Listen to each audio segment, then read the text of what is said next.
Hola, ¿qué tal? Bienvenidos una vez más a Fix Rugby para seguir viviendo todo el deporte de la ovalada. Aquí con Rodolfo de Mula. ¿Cómo estamos, Rodo? ¿Cómo estamos, Agustín? ¿Todo bien? Muy bien, y con un gran invitado hoy para charlar de su actualidad, de su historia dentro del rugby y mucho más. Óscar Cochi Durán. ¿Cómo estamos, Cochi? ¿Todo bien? Buenos días, muy bien. Muchas gracias por la invitación. Bueno, un placer tenerte aquí. Vamos a empezar por el presente. Hoy en día, Cochi trabajando con la Federación Española de Rugby, un país que ya conocía de su etapa como jugador. Pasó una etapa ahí, los enfrentó obviamente a los españoles en más de una ocasión. Hoy trabaja tanto con el seleccionado masculino como recientemente estuviste con el femenino. Hablamos un poco de tu actualidad allá, de qué estás haciendo, cómo te estás desempeñando en España. Bueno, sí, hoy estoy trabajando con la federación, con los dos equipos de 15, tanto el masculino como el femenino, y también en algún momento del año estuve asistiendo también a la M20, sobre todo en la preparación del Mundial. ¿Te sorprendió con lo que te encontraste en España? Porque deportivamente España y Uruguay siempre han sido parejos. En las últimas décadas Uruguay había estado un poquito por encima, pero España claramente hace años que viene ahí arañando las clasificaciones a los mundiales. Claramente habla de un trabajo que se está haciendo dentro de la Federación Española de Rugby. ¿Te sorprendió con lo que te encontraste allá? No me sorprendió porque ya, como vos decías, tengo contacto con ellos hace mucho tiempo y lo conocía bien, el rugby español. Lo que sí, estando adentro, lo que más me sorprendió, viendo de cerca la cantidad de jugadores que están en Francia, hay muchos jugadores españoles en Francia, en distintos niveles, y varios a buen nivel. Entonces, no sé, por ejemplo, en la selección de 15 masculina hay 3-4 jugadores que juegan en el TU14, a gran nivel. Entonces, bueno, eso sí, ahí me chocó un poco. Pero después, la media, el nivel, la verdad que, y sobre todo de los rugbyistas que juegan en España, lo conocía bien y eso no me sorprendió tanto. ¿Podemos decir que despertó un gigante del segundo nivel de Europa? No sé si despertó, o sea, a ver, España tendría que haber clasificado claramente antes al Mundial, todavía no lo había podido hacer por todos los problemas que ya conocemos.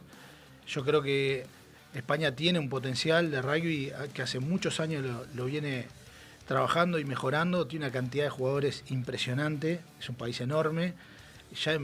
Yo el otro día estaba viendo cifras de la cantidad de jugadores que hay solo en Madrid y es increíble, son números que acá en Uruguay imposible de ver. Y eso sumado a la cantidad de jugadores que hay en Francia, la conexión que tienen ellos con los franceses, los jugadores desde muy chicos se van a academias, incluso hasta pagando para aprender, muchos de ellos se empiezan a quedar, enganchan y de ahí terminan en tremendos clubes. La verdad que es impresionante todo lo que hay atrás del rugby español.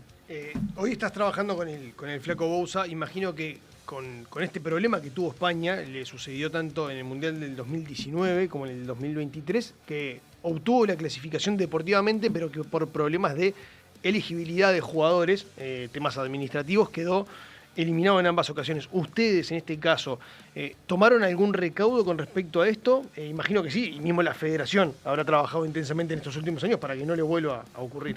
Sí, ya de antes la federación había tomado recaudos del tema. Se creó una comisión especial que trata cada caso de cada jugador que es convocado por primera vez y se hace un seguimiento de eso. O sea que hoy por hoy citar a un jugador no es tan fácil como capaz que en otro lugar que llamarlo, que tenga el pasaporte en la mano y nada más. Ahora tiene que pasar por un proceso, por una comisión que lo tiene que aprobar para después poder hacer el contacto con el jugador y con el club.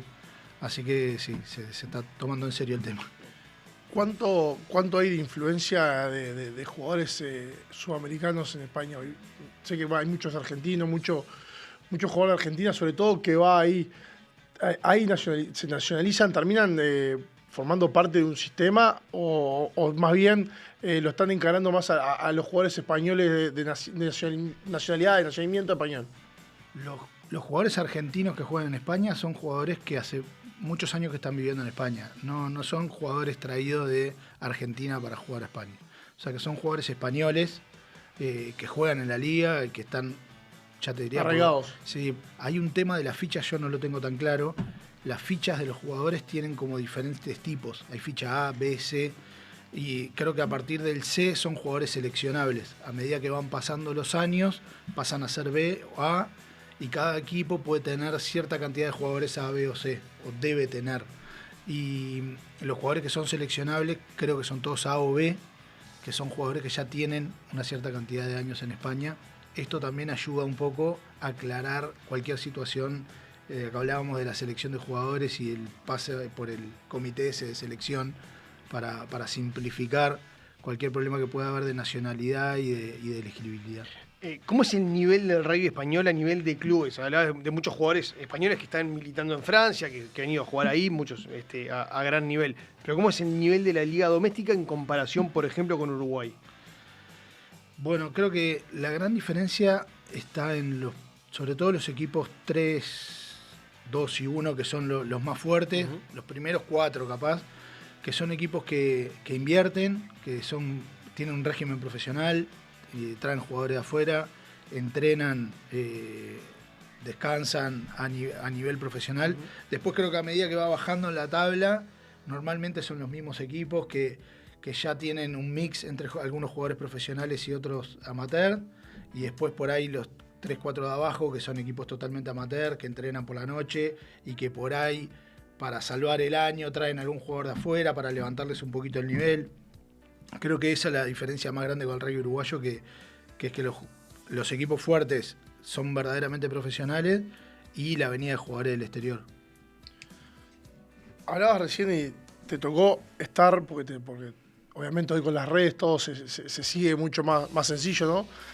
Y veía que estabas ahí trabajando con el femenino en el Mundial. Contame un poco cómo es esa experiencia, porque imagino toda la vida acostumbrado al scrum de hombres, a entrenar hombres, y de un día al otro encontrarte con el femenino, que obviamente requiere todo otro tipo de explicaciones, otro tipo de entrenamientos, y que a su vez capaz que te cuesta un poco más entender cómo les cuesta más de repente ciertas cosas en lo que es el scrum.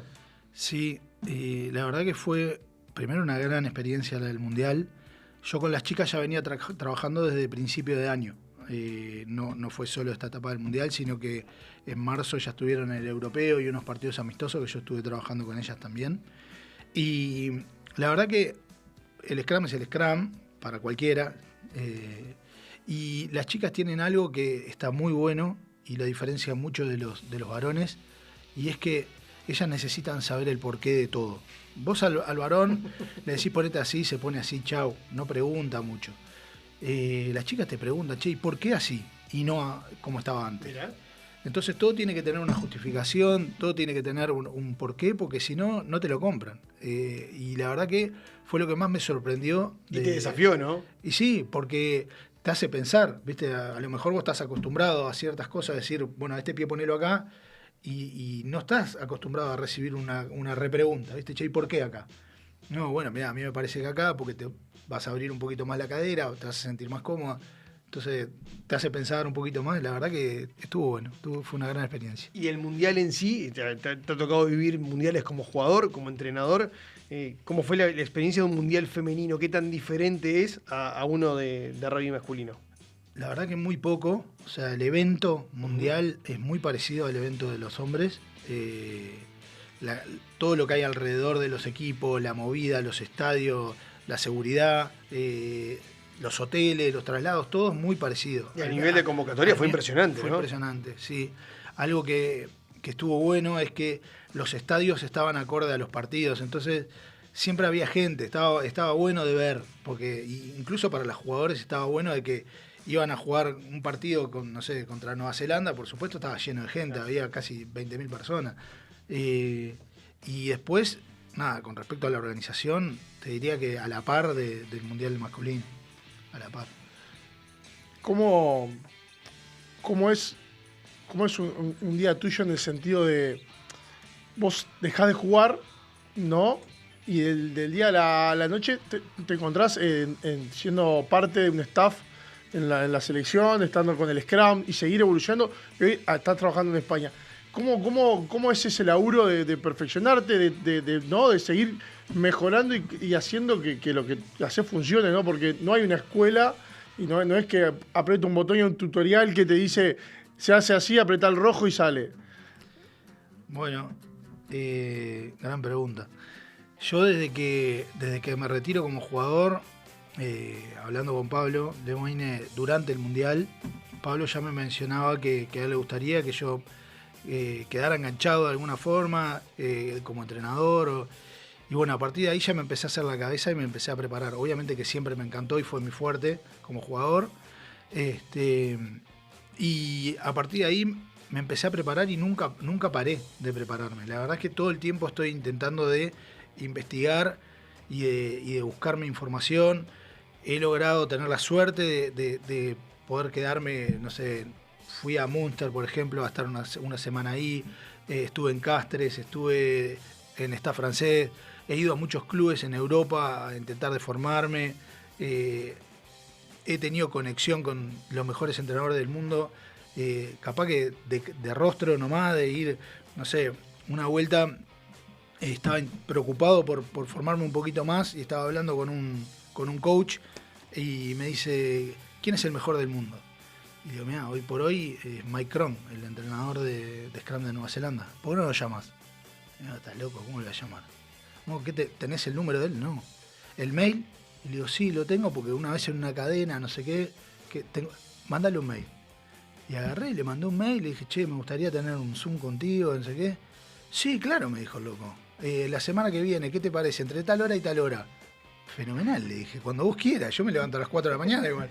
Y ahí, yo qué sé, se me abrió una puerta y entablé una relación con el loco, que le consulté algunas cosas, algunas dudas que tenía. Esto fue en la preparación del Mundial del 23 con Uruguay. Y la verdad que el flaco me dio tremenda mano, ¿viste? Y la gente que está a ese nivel no tiene ningún problema de ayudarte. Y esto de irme sacando la careta y decir, yo tengo que aprender y levanto el tubo y llamo al que sea y no me preocupa. Y si me dice que no, me dice que no. Me ha ayudado mucho, me ha abierto muchas puertas.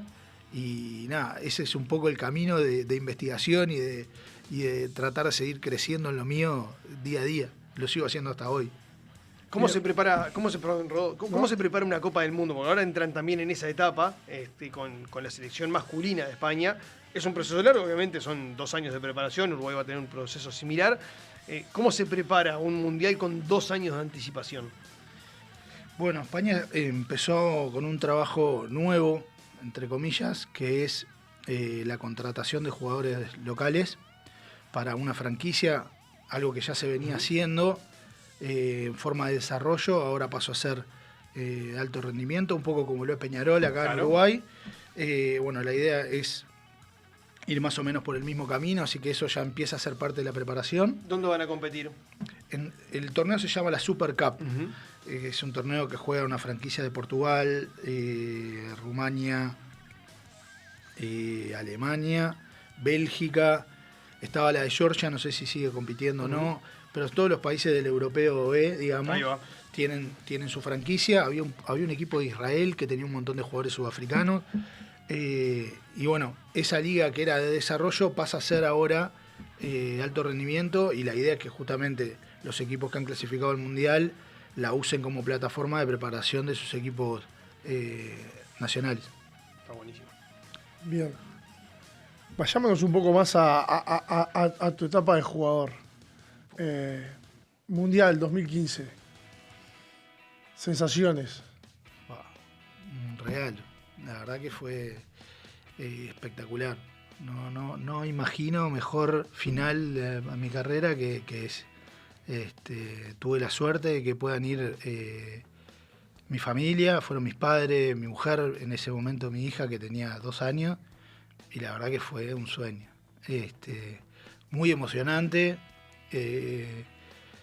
Y nada, el principal recuerdo que tengo es salir al calentamiento del partido con Australia, que ellos recién habían llegado, no los había visto todavía, y los vi en la tribuna y me desplomé a llorar en pleno calentamiento. Me acuerdo que vino el Chalo Vilaseca, me dijo, dale coche, vamos arriba, me dio un golpecito en la espalda y dije, hay que levantar y hay que seguir. Y ahí arranqué el calentamiento, pero nada, tengo ese recuerdo, ¿viste? Mucha emoción, lo disfruté, sobre todo esa parte. Y sabía que era el final, venía con muchas lesiones, yo sabía que no iba a poder seguir jugando más, así que me dediqué a disfrutar cada segundo y nada, fue como te digo, un regalo y un broche de oro espectacular. ¿Qué fue para Uruguay ese mundial? ¿Cuánto marcó a Uruguay viendo lo que sucedió posteriormente y lo que era el rugby uruguayo anteriormente, ¿cuánto marcó ese mundial al rugby uruguayo? Yo creo que fue un cambio abismal. O sea, Uruguay entra en el alto rendimiento desde el amateurismo, en eso que el gordo es un experto y lo sigue haciendo, y para mí es el mejor del mundo haciendo eso. Creando ese alto rendimiento con jugadores amateurs que de a poquito fuimos mejorando y cada vez fuimos subiendo un escaloncito y siendo un poquito más competitivos. El Charrúa siguió creciendo y generando más jugadores y siguió el camino que siguió después. No, la verdad que fue espectacular. Bien, ¿dónde son tus inicios? Son en Polo, todo el mundo te conoce, porque esto es una de las cosas que hemos hablado ya más una vez, ¿no? Digo, a ver, sí, hoy mucha gente del rugby actual conoce el Cochi del Astero, del entrenador, Peñarol, ¿no? Pero el Cochi jugador, el Cochi niño, ¿dónde inicia? ¿En Carrasco Polo? ¿Quién te lleva? Bueno, yo iba al colegio de la Misericordia y el profesor de educación física de la Misericordia era Quique Amarillo. Y nos agarró a los de la clase, éramos, no sé, 8 o 10 varones, después de una clase de gimnasia, y nos dijo: muchachos, usted tiene que venir a jugar al rugby. ¿Quieren venir a probar? Sí, nos copamos, nos subimos a la camioneta y arrancamos un martes para el Polo. Nunca más paramos. Ninguno de los 8 que estamos ahí son mis amigos de toda la vida. Mirá. Y nada, fue impresionante. Ahí enganchamos con una generación, otro grupo que principalmente eran algunos del Jesús María, otros del San Patrick, otro de otro colegio por ahí de Carrasco. Enganchamos y hicimos un grupo de amigos espectacular, una generación tremenda, que aparte después teníamos 4 o 5 gigantes, Rodrigo Capó, Gonzalo Colucci, que la verdad un equipazo, y nos chiviamos de lo lindo. Lo que me divertí jugando de chico, impresionante. Y había que seguir un legado en el Polo, ¿no? Porque era bravo cargar con esa mochila del equipo que era casi imbatible acá. Sí, pero eso más de grande. Ya te digo, de chico capaz que ni... Disfrutaba, ¿no? Sí. Después cuando sub-19, cuando empezaste a acercarte al plantel superior, ahí había un poquito más de presión y ya se empezaba a dividir el grupo entre los que iban a seguir, que sabíamos que íbamos a competir o que íbamos a intentar entrar en los equipos del Polo, que no era fácil, y después los que ya estaban para un rugby más social, más tranqui, o hasta para dejar. Y nada, ahí la verdad que también hubo un grupo grande que seguimos y que seguimos juntos. En ese momento estaba Valentín Martínez, algunos fueron a jugar a la B, algunos quedó jugando en primera, pero está una etapa divina también, preciosa. ¿Qué es el Polo en tu vida? Pues, todo. Yo hoy soy lo que soy por el Polo y por ese viaje en camioneta de Quique. Mi vida pasó por ahí, sin saberlo, ¿no? Yo iba a jugar un rato a la pelota y terminó en todo esto que es increíble. Ya te digo, mis amigos son del Polo, mis hijos van al Polo, hoy sigo enganchado con el club, aunque viajo un montón. Cuando estoy acá voy al club, ayudo, laburo, hago lo que sea para estar conectado.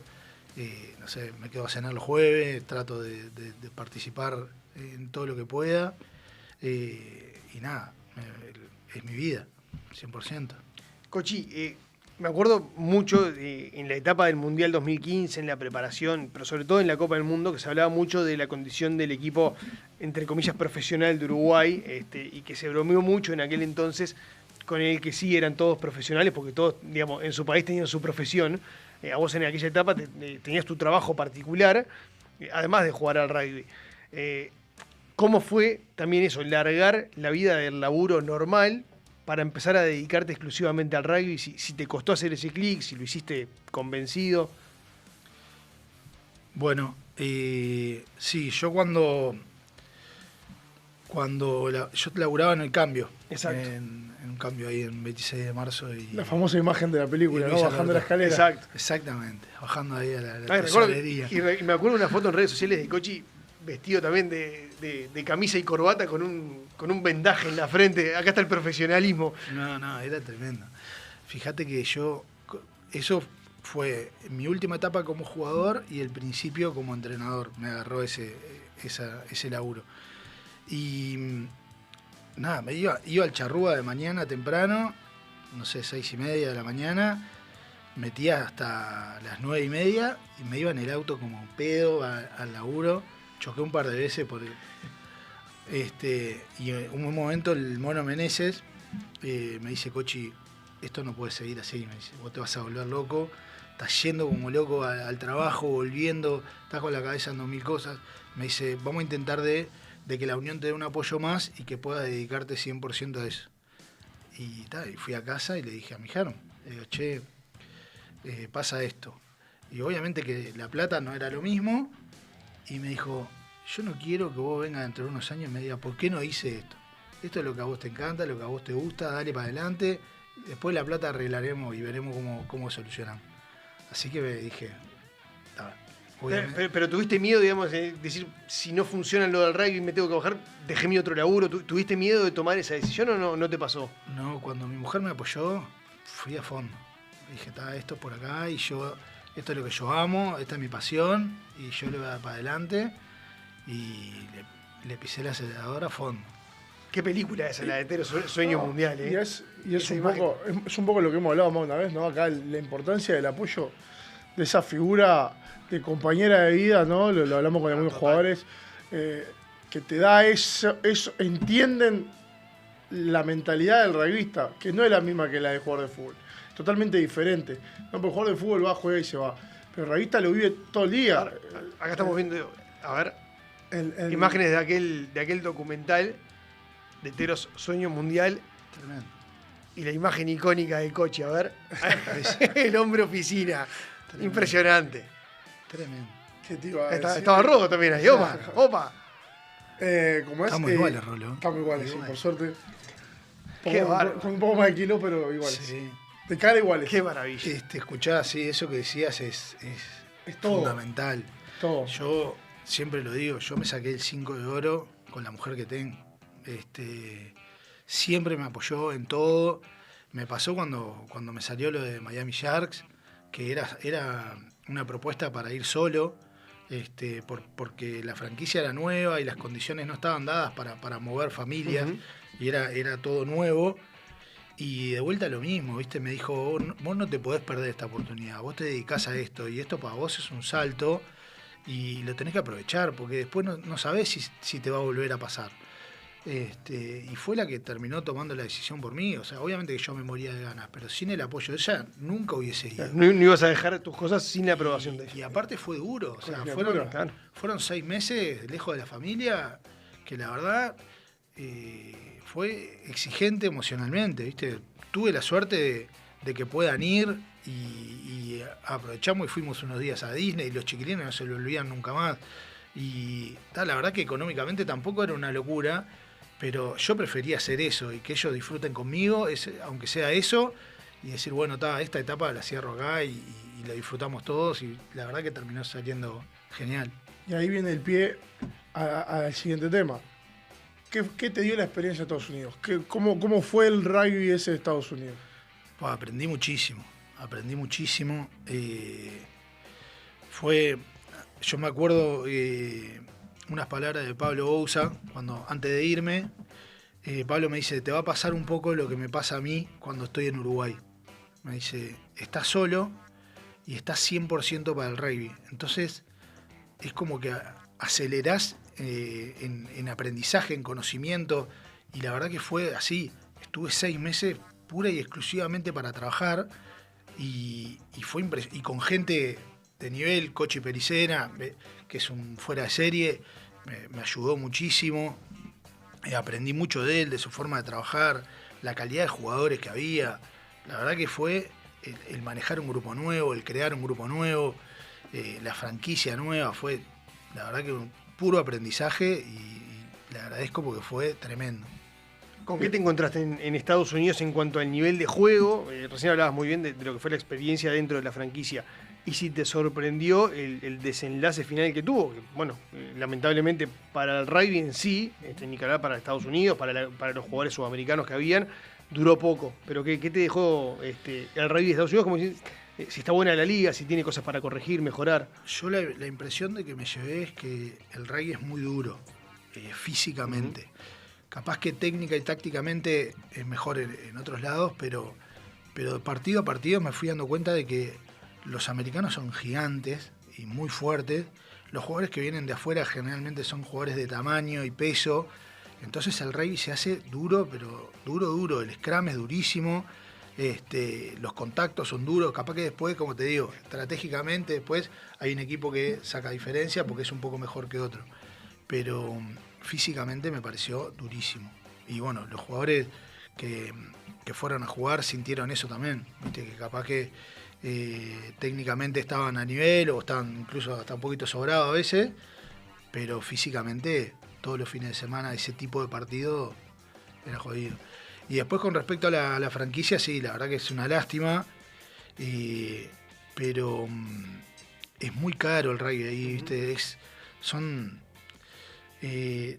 tanto viajes como hospedajes, son cosas muy caras para un grupo de gente muy grande y los traslados, los sueldos, las visas, es muy caro, muy caro. Entonces es difícil de mantener si no engancha y no tenés un apoyo grande de un sponsor o de una federación, muy difícil de mantener. Entonces las iniciativas individuales, tarde o temprano, pierden motivación porque es todo el tiempo poner. La verdad que una lástima porque el proyecto estaba divino, el grupo que se creó, y yo aparte no pude seguir el segundo año, por esto de que no podía ir con la familia y no quería volver a repetir la experiencia porque la había vivido, había estado buenísima, pero había sido dura.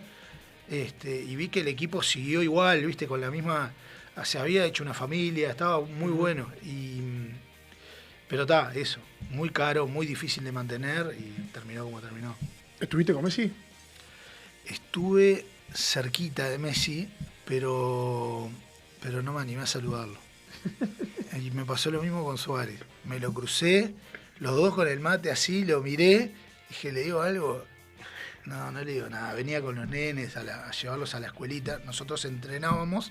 El mismo predio, ¿no? En el mismo predio. La cancha que usábamos nosotros era la cancha donde entrenaba la academia, los nenitos chicos.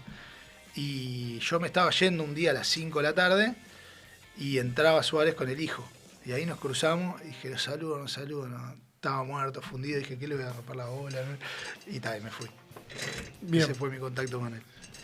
Pasamos por el coche entrenador de España, coche 2015, coche niño.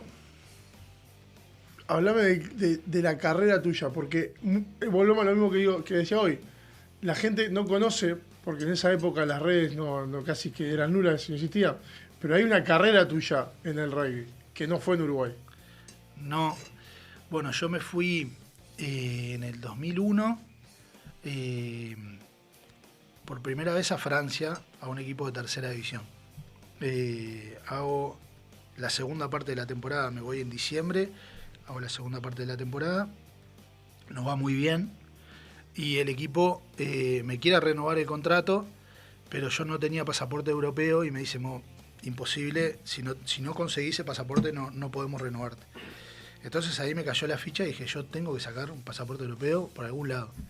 Volví acá a Uruguay, empecé a investigar por toda la familia italiano, español, no sé, y llego a la conclusión de que lo más fácil era irme a España, residir, creo que en ese momento eran 2 años o 3, y obtener la nacionalidad española. Entonces empiezo a buscar cómo llegar a un club español, y Diego Aguirre, que había estado jugando en Sevilla, jugador del Polo, y amigo mío, me dice, Cochi, este equipo está buscando un primera línea. Me pongo en contacto con ellos, pasaje sacado, me faltaban una semana para irme, me llaman por teléfono, se cayó un sponsor y no podés venir porque no hay. Bueno, digo, ¿podrán darme una mano? Yo necesito sacar el pasaporte y quiero hacerlo por cualquier medio. Me dice, bueno, déjame que vamos a preguntar acá los equipos de la zona si hay alguno interesado. Y van a este equipo era de primera división, y ahora van a un equipo de segunda división que quedaba a 100 kilómetros de Sevilla. Y le dice, che, tenemos este jugador que quiere venir, no sé qué. No pide mucho más que lo ayuden con el tema de la nacionalidad. Y apareció un club, el Puerto Santa María, arreglé con ellos, me pusieron un abogado que me ayudaba con todos los trámites de la nacionalidad, un trabajo y jugaba para el equipo. Así que me fui allá, estuve... Mochilita en los hombros. Arranqué tranquilo, en principio como para quedarme 2 o 3 años, me terminé quedando 7, en un lugar espectacular, con una gente, amigos para toda la vida, que me hice ahí, que hasta el día de hoy sigo hablando. Por suerte hace un par de meses pude ir a visitarlos, estuve con un montón de ellos, ahora en noviembre seguramente los puedo ir a visitar de vuelta. Y ya te digo, estuve ahí, a los 4 años me salió la nacionalidad y me seguí quedando ahí porque estaba espectacular, la calidad de vida, la gente, el rugby era divertido, terminé siendo el capitán del equipo, terminamos jugando una final por ascender, salí campeón de España con Andalucía como capitán, o sea, me fue bárbaro. Y ahí en el 7º año aparece de vuelta el equipo que me iba a ir originalmente a Sevilla y me dice, che, ¿querés venirte la temporada que viene? Y digo, bueno, vamos. Y me fui una temporada ahí. Me fue bien y la siguiente temporada me sale para volverme a Francia, otra vez a un equipo de tercera división. Me voy, esa temporada me voy a Francia, que fue durísimo, el equipo no estaba preparado, recién ascendía de cuarta a tercera, en ese tiempo era Federal 2 y Federal 1, campeonato durísimo, el equipo con 2 o 3 jugadores contratados, después todo lo demás del club, jugando contra equipos que estaban duros. Y bueno, descendimos de vuelta, me lastimé, ese año nevó en París, fue una locura, y terminé y dije, no, basta, me vuelvo a Uruguay, arranco para las 8 horas, se terminó la expedición europea, y ahí me volví para Uruguay y terminé de jugar acá en el club hasta el 2015, y ahí coincide cuando vuelvo mi vuelta a la selección y todo lo que viene después con el Mundial y eso. Acá hemos hablado mucho de todo lo que generó aquella revolución. Bueno, Rodo también fue parte de aquello.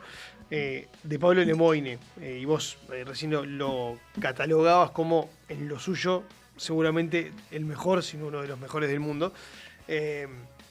Hablame de cuánto influyó Pablo Lemoine en tu vida como jugador y posteriormente como entrenador. Muchísimo.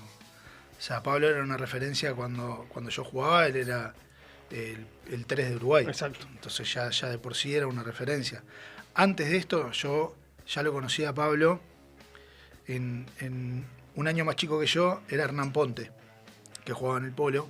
Sus hermanos, Fernando y Federico, jugaban en cricket, de la generación de Pablo. Claro. Entonces, yo vivía en Positos y cuando venía a Carrasco para jugar en el polo, normalmente los sábados me quedaba a dormir en lo de Hernán. Y los amigos de cricket, de ese grupo de Pablo, se juntaban en lo de Hernán también. Entonces, veía ese grupo, como vivía ese grupo, muy de cerca, ¿viste? Y la verdad que un grupo que son muy amigos, un grupo divino de gente, que hasta el día de hoy los veo a varios y tengo una gran relación. Ya desde ahí lo conocía al Gordo y ya lo veía como referente, ¿viste? Y bueno, después cuando me voy a Francia, el que me da una mano es él, para ir. Uh-huh. De hecho, termino arreglando con el que ese momento era su agente. Cuando me voy es a París y el 90% del tiempo estuve en su casa. Me acuerdo que en Navidad ellos se vinieron para acá con su familia y yo me quedé y le cuidé los perros. Me quedé en la casa y no sé, desde ahí yo qué sé, una relación tremenda. Pablo para mí siempre fue un referente, me ayudó mucho. Después en el juego, por supuesto, pilar derecho, me enseñó todo y sobre todo, que creo que la base de él, me transmitió la pasión, ¿no? Esa pasión que tiene él, yo siento que tengo la misma pasión, como un montón de gente, que en mi club también lo vive de la misma forma. Creo que es lo lindo de los clubes, ¿no? Cómo vivimos el rugby y un poco lo que pregonamos nosotros del rugby acá es eso, ¿viste? Cómo se vive el día a día y esa pasión. Y eso es lo más lindo que me llevo de él, en general. ¿Cómo ves hoy el rugby local? Sinceramente, ¿eh? El rugby local, sacando los que están en el sistema hoy, que están aparte, el rugby uruguayo. A ver, lo veo bien, creo que es competitivo, pero creo que tiene una diferencia grande con eso que decías vos. Hablábamos hace un rato de cuando vuelven los jugadores de la selección y entran 3 o 4 en un partido, desnivelan, ¿no? Entonces claramente hay una diferencia con respecto a eso. Ahora, dentro de ese nivel un poco más bajo que de lo profesional, por decirlo de alguna manera, creo que es un rugby competitivo y entretenido. Por lo menos lo que yo veo, de lo que está intentando de jugar el Polo, de lo que juegan la mayoría de los equipos que se están empezando a animar a jugar, ya no es molly, scrum y nada más, o sea, se pasa la pelota, se corre, se disputa, me parece que está bueno que se juegue de esa manera y que se intente evolucionar en el juego por ese lado. ¿Por qué crees que se está dando eso? Eso de que los clubes empiecen también a cambiar y a animarse a jugar a más. Yo creo que es tendencia del rugby mundial, ¿no? Y un poco también, lo estoy pensando ahora, porque la verdad que no lo había pensado, un poco de herencia del ciclo del mono, de Meneses, que pregonaba mucho el juego y que decantó en el rugby local, ¿no? Fueron muchos años del mono acá y pregonando eso, y yendo a los clubes, tratando de enseñar y de difundir a lo que jugaban los teros, que le fue bien y que fue una buena imagen y que por ahí los clubes compraron eso, ¿no? Entonces me parece que puede venir por ahí.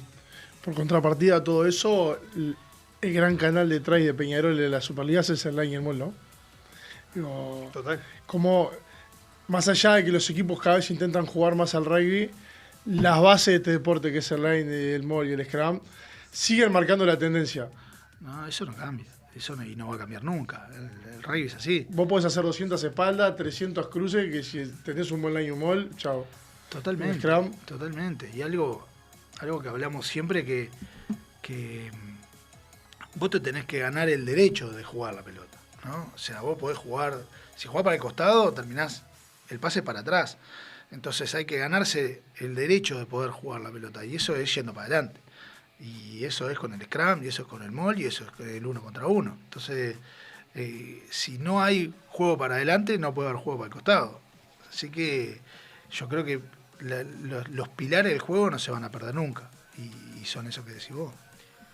Yendo a los teros, y a un puesto que obviamente conocen mucho, ¿cómo ves a Uruguay de primeras líneas? Es un puesto que obviamente es difícil de fabricar un jugador de alto rendimiento, lleva muchos años, lleva mucho tiempo. ¿Cómo lo ves a Uruguay en ese sentido? Pensando en 2027, sobre todo, que creo que es donde todos tienen puesta la mira. Yo creo que está bien. Creo que hay por lo menos 2 o 3 jugadores por puesto que están compitiendo a régimen profesional, ya sea en Uruguay o en el exterior. En un momento había 3 pilares derechos afuera, que eso lo sufrió un poco Peñarol también, porque tuvo que salir a buscar. Obviamente que son posiciones, como decías vos, muy difíciles de formar y lleva muchos años. Sobre todo la madurez del primera línea es tardía con respecto al resto de los jugadores. Es muy difícil que un pilar que sale de un M20, que le haya ido bárbaro, después vos lo quieras poner a alto rendimiento y funcione. Muy difícil, porque lleva un tiempo de maduración y de formación y de experiencia. Que si no lo cumplís, es muy difícil que llegues a tener un buen nivel en alto rendimiento. Pero ya te digo, yo a Uruguay lo veo muy bien, creo que tiene varios jugadores por posición. No sé, ahora Diego Arbelo está en Francia, Germán en Francia, Reinaldo que viene de jugar en Estados Unidos, Mateo que terminó jugando creo que un muy buen partido con Chile y que es un soldado. No sé, el Bomba, Facu Gatá, hay un montón. La verdad que lo veo bastante completo. Y sí, con algunos jóvenes que están empezando a empujar de abajo, que están empezando ese proceso de desarrollo. Y la verdad que me parece que están complementando muy bien a esos que están un poquitito más grandes, que yo creo que van a llegar sin problema al Mundial, pero hay que empezar a pensar lo que viene después. Exacto. También, ¿no? Sí, yo creo que igual me da la sensación de que hay un tinte de preocupación porque, como decías vos, más allá de todos esos que están jugando, ya Arbelo está en una última etapa, Mateo está en una última etapa. De hecho, yo no sé si Mateo llegará al Mundial por cómo está él con sus dolores y su cuerpo.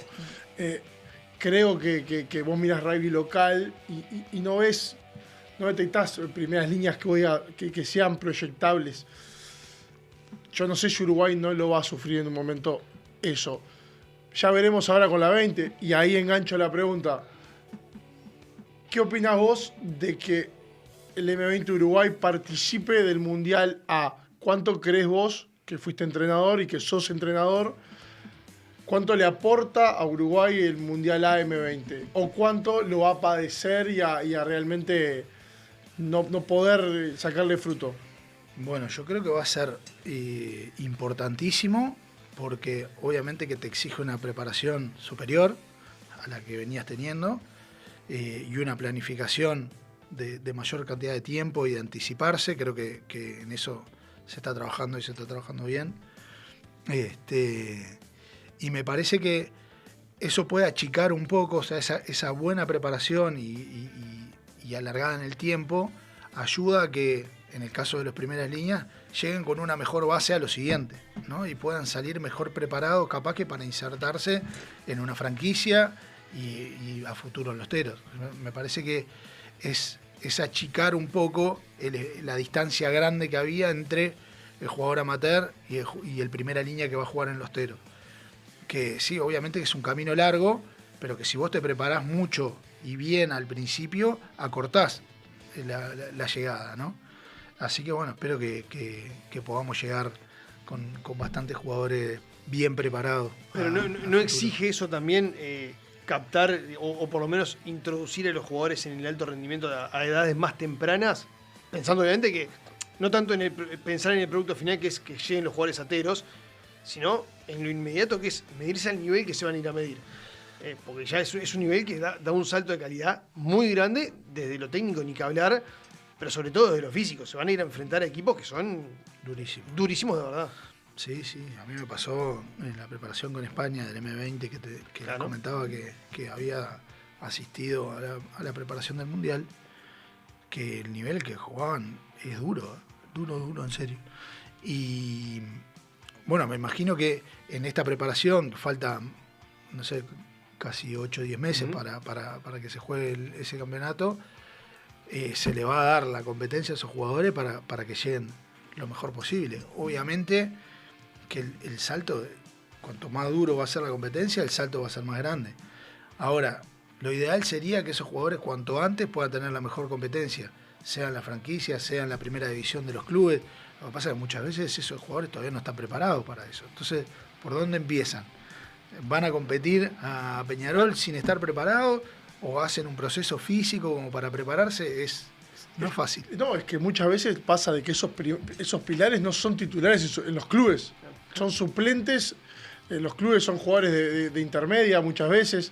El rugby, el pilar, lo que tiene es una vida muy, muy extensa en el juego por el scrum. Entonces es muy difícil en el rugby uruguayo. Seguís viendo los mismos primeras líneas de hace 5, 6, 7 años que siguen jugando en los clubes. O más. Yo ya no, así que tranquilo, ya no estoy más. Pero sí, pasa eso. Entonces me da la sensación de que va a ser un golpe duro. Pero bueno, nada, capaz que sirve. Yo creo que van a intentar insertarlos en las franquicias ahora del Super Rugby, de darles ese roce, pero es difícil. Pero bueno. Fue lo que hizo Argentina y le funcionó, ¿no? Claramente con una preparación previa. Pero yo creo que el fuerte de Argentina en el último Mundial M20 fue el Scrum y los Forward. Tenían un tamaño impresionante. a mí me pasó como entrenador del M18 hace un par de años, enfrentar a esta generación, ya tenían un tamaño increíble y me parece que ese tamaño, esa base, con el trabajo que le metieron y la competencia que le dieron al final, que fue que los jugadores casi todos participaron de la franquicia de Super Rugby América, terminaron con un nivel bárbaro. Compartieron varios años de selección ustedes dos. Ahora voy a preguntarle a Cochi que me cuente algo del Rodo como compañero de selección. En las giras, ¿cómo se portaba el hombre? Se portaba muy bien, demasiado. Hay un cuento, no sé si lo puedo decir. Sí, se apagó la cámara, mira. Un atentado en Portugal, casi nos prenden fuego la habitación. A ver cómo fue eso. A ver si yo no recuerdo mal. El hombre dejó secando unas cosas en una lámpara, ¿no? Sí, no, nosotros, aparte fue vergonzoso, porque recién empezábamos a compartir un espacio, ¿no? Digo, y entre esas cosas, obviamente, en el rugby local, vamos a ser claros, había acá estaba lo que era Carrasco Polo y el resto de los equipos, entonces había como ese roce y veníamos, lo contamos en una entrevista con el Tecla Mendaro de un partido PSG Polo que no arrancó de la mejor manera, digo, entonces había como esas cosas, ¿no? Y obviamente el 3, yo 1, nos habíamos enfrentado, entonces había como un poquito de ese roce. Viaje, gira, Portugal, primera habitación, los dos juntos. Dije, bueno, está, que sea lo que Dios quiera. Desde ahí yo acá y alguna charlita muy cortita, muy escueta ahí. Estábamos con una remera polo. ¿Había un poquito de roce? Sí. Sí, pero no. Sí, sin decirlo. Pero bien. Sí, pero roce de no confianza, de tipo... no había film, sí, no había film, claro, no había film. Y remera polo, habíamos viajado, la lavo y la pongo a secar arriba de un portalámpara y nos vamos a entrenar. Volvemos, pum, me va a bañar, coso, y empiezo a sentir el humo. Lo ha quemado. Claro, habíamos prendido la lámpara y no habíamos dado cuenta. Un agujero así en la remera. Decí que no arrancó a sonar la alarma de incendio porque podíamos ensopar la habitación.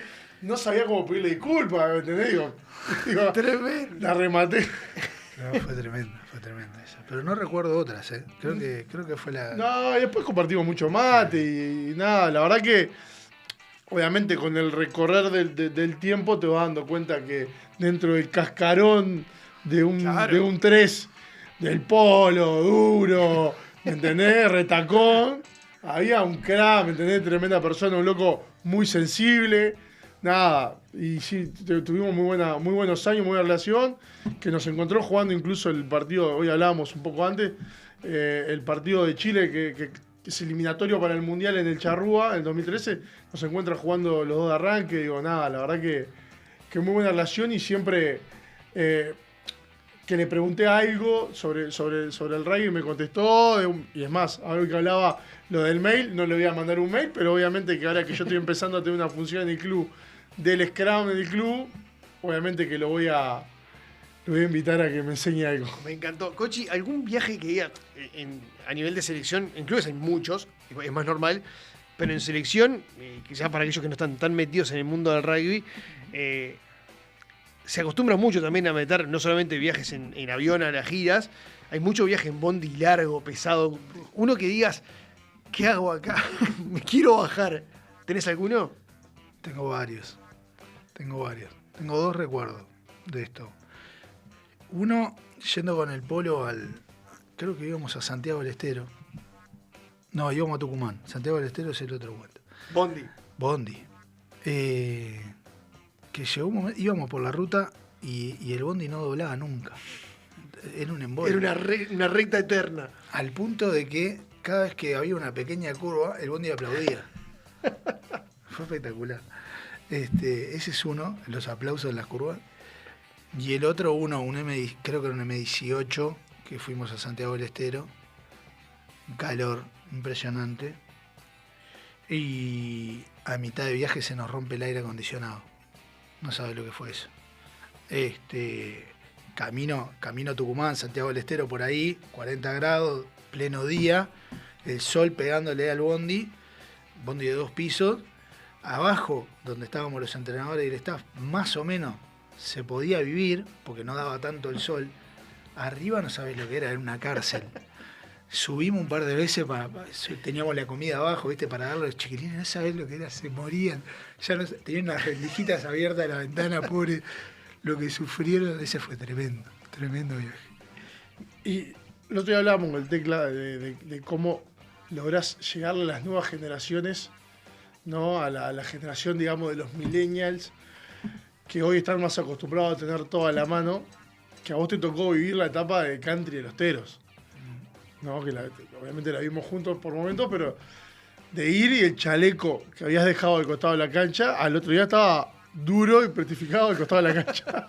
Y te tenías que volver a poder.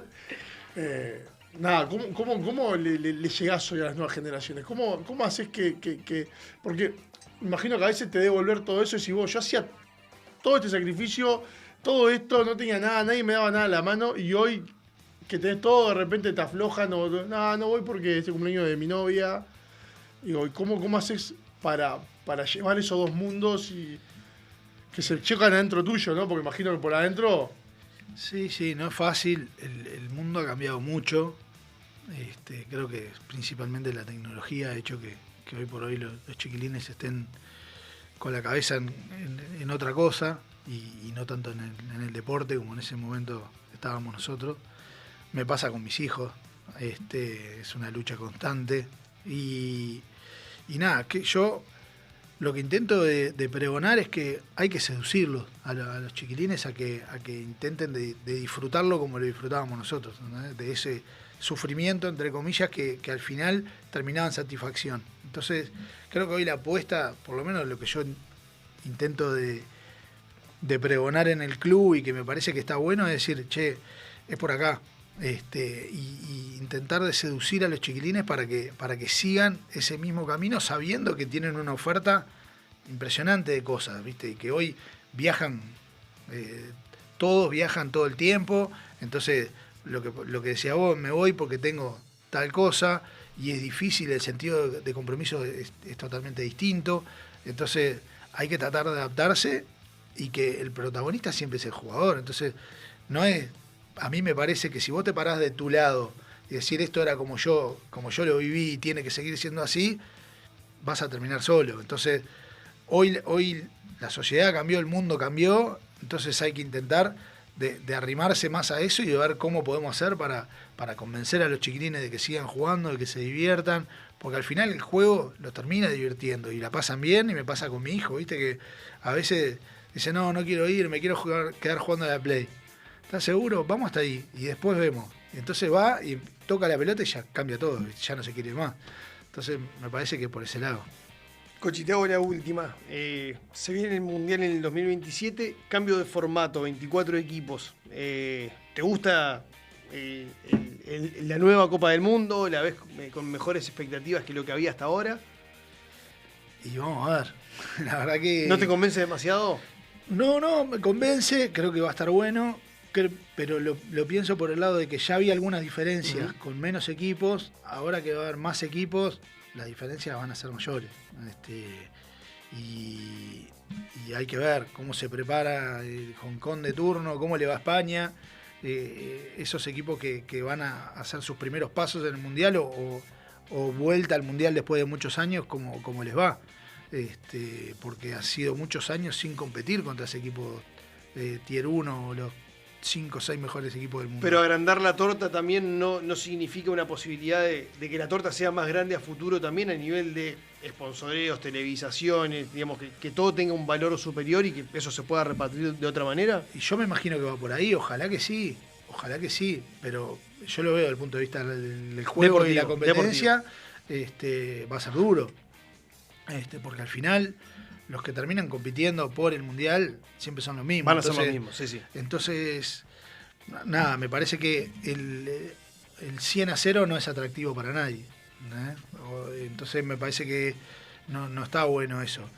Yo creo que va a haber varias goleadas así, porque hay diferencias muy grandes, pero como decís vos, también va a haber más disputa y va a haber más partidos de Tier 2 entre sí.